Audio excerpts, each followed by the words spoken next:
Shalom, vou fazer um comentário, porque as pessoas que não têm conhecimento da língua siríaca e não utilizam o texto Peshitta porque não conseguem ler aramaico,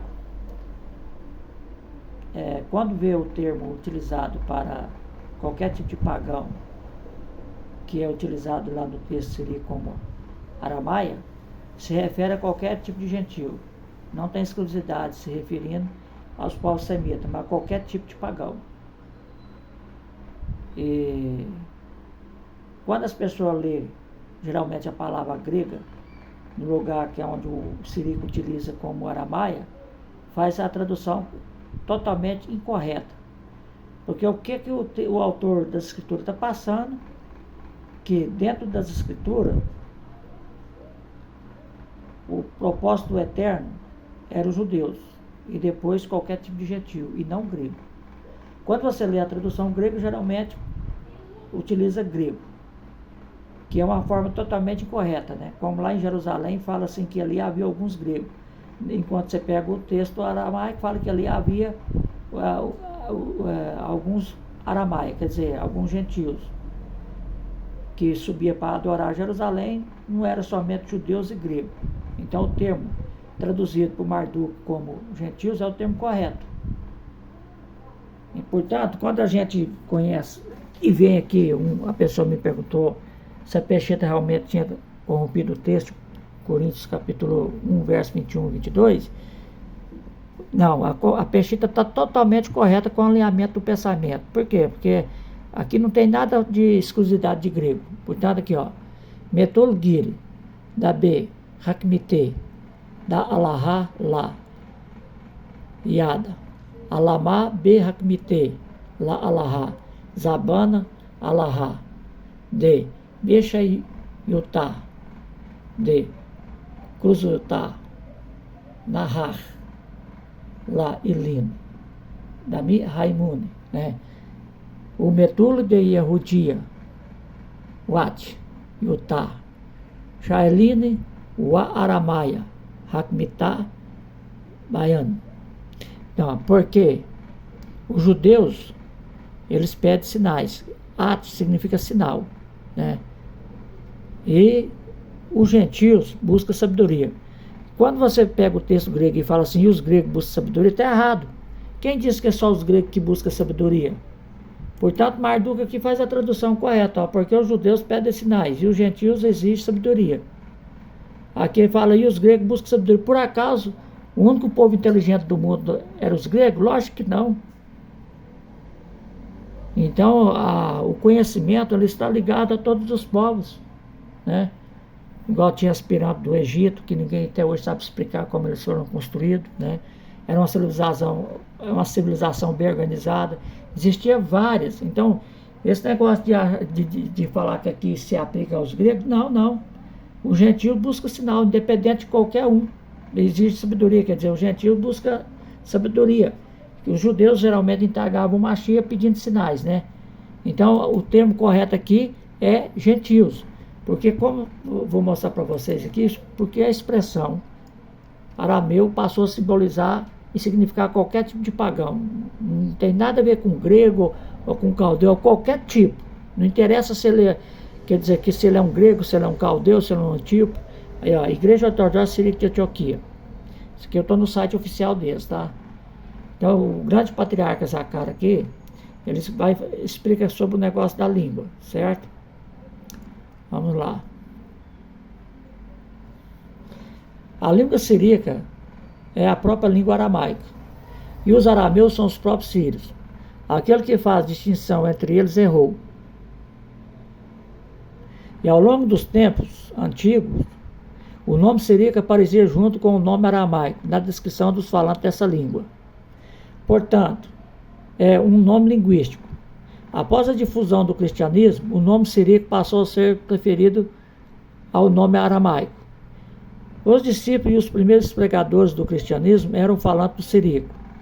Nos primeiros séculos, quando foi revelado que os discípulos falavam siríaco, cada arameu que aceitava os seus ensinamentos se tornava cristão e mudava sua identidade aramaica original para siríaca.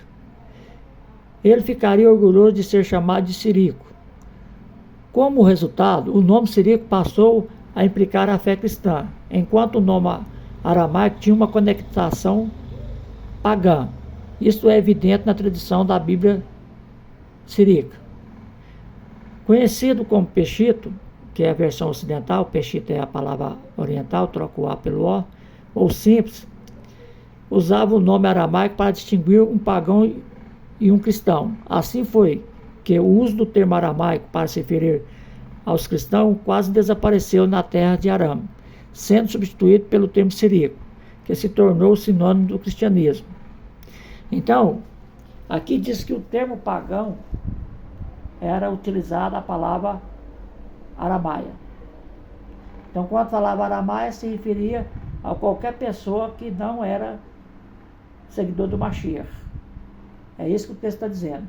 Então, todas as vezes que a palavra aramaia aparece no contexto para se referir à pessoa que não era seguidor do Mashiach, ela tem que ser traduzida como gentil, como pagão. É isso que é o halahá. Aí o cara pega e faz um vídeo lá falando que a Peshito foi adulterada. Não, o pior é você querer levar isso de goela abaixo para se referir que o evangelho estava entre os judeus e entre os gregos. Porque quando você utiliza a Peshita, você vai observar que o termo correto é traduzir a palavra aramaia para qualquer tipo de gentil pagão. E se você utiliza o termo grego, você vai engasgar e mentir em vários textos, porque a mensagem do evangelho era primeiro para os judeus e depois para os pagãos, para os gentios, não para os gregos.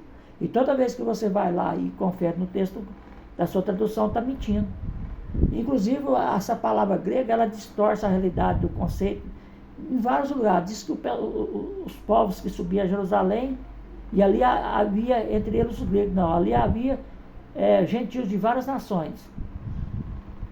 Então, vamos fazer uma leitura aqui para você compreender com facilidade, né? Para você entender aqui, ó. Estou aqui no texto aqui de Atos. Veja bem aqui, ó.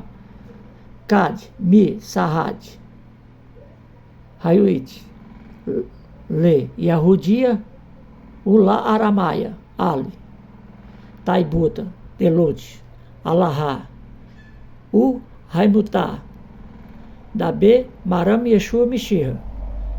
Então você pega aqui, ó, e vem aqui, ó. Na tradução de Marduk, enquanto eu testemunhava aos judeus e aos gentios, quando o arrependimento para com Alahá e a fé em nosso Senhor, Yeshua ungido. Agora, por que vai? Quando testificado aos judeus, como também aos gregos. Quem disse que Paulo anunciou o evangelho só para grego? Aqui ele está falando quando ele dava a sua volta na Ásia. Quem disse que ele estava pregando, evangelizando somente judeus e gregos? Então, o termo grego é erradíssimo. E vou estar fazendo vídeo aqui para provar para vocês que quase todas as vezes que esse termo grego aparece na escritura, ele é totalmente errado. Quando as escrituras querem se referir ao nome grego, ela utiliza o naite. Veja aqui, ó, em Lucas capítulo 23, verso 38, fala que It, Hawadin, Ap, Ketiba, Kitaba, Deketib, Le Ali, Miner, o Nait, o Raimait, e ó, Raimait significa romano, ó, o Aramait, o Everit, Hanan, marca de Yahudia, né? Então ali diz que havia uma inscrição que estava escrito em grego, o Nait grego, e também Rumaite é a palavra que designa para latim, que os romanos falavam latim. Tá vendo? Então aqui, ó, estava escrito em grego, em latim e em hebraíte. Então quando a Peshita quer falar sobre grego mesmo, ela tem o nome apropriado. Quando usa o termo aramaia, se refere a pagão. Aqui no Antigo Siríaco não fala nada que tinha escrito em grego e siríaco. Aqui, ó, tá vendo? Aqui só fala o Ketib, Hawa, Ap. Então aqui havia uma tabuleta. Patigar significa tabuleta, aqui, ó. E havia uma inscrição numa tabuleta em cima. Este é o rei dos judeus, ó. Hanal significa este. Malca, rei. Yahudia, judeu, né? E, ó. O Ketib, Hawa, Ap, Patika, Usamim, Leal, Mine, Hanal. Malca e Arrudia. E ali havia uma tabuleta com a inscrição: este é o rei dos judeus. Agora aqui em cima já fala, né? Aí, ó, tá vendo? Ó, Wit Hawadin Ap, Kitaba de Ketib, Leali, Mine, Yonait Wa Ramait, Hebreit Hanal, Malca de Yehudia, né? Então, e ali havia uma inscrição escrito: este em grego, latim e hebraico. Este é o rei dos judeus. Então, aqui, quando quer utilizar, utiliza corretamente. Mas todas as vezes que você vê o termo grego na sua Bíblia sendo utilizado na sua tradução, 99% está mentindo e te enganando e passando a perna e não levando a mensagem correta daquilo que os apóstolos queriam passar. Então, pelo texto aqui de Coríntios, aqui a Peshitta está corretamente certa, enquanto os outros textos estão totalmente errados, né? Então, por isso que a gente tem que conhecer as escrituras para não cometer essas palhaçadas. Shalom, Lerita Horto.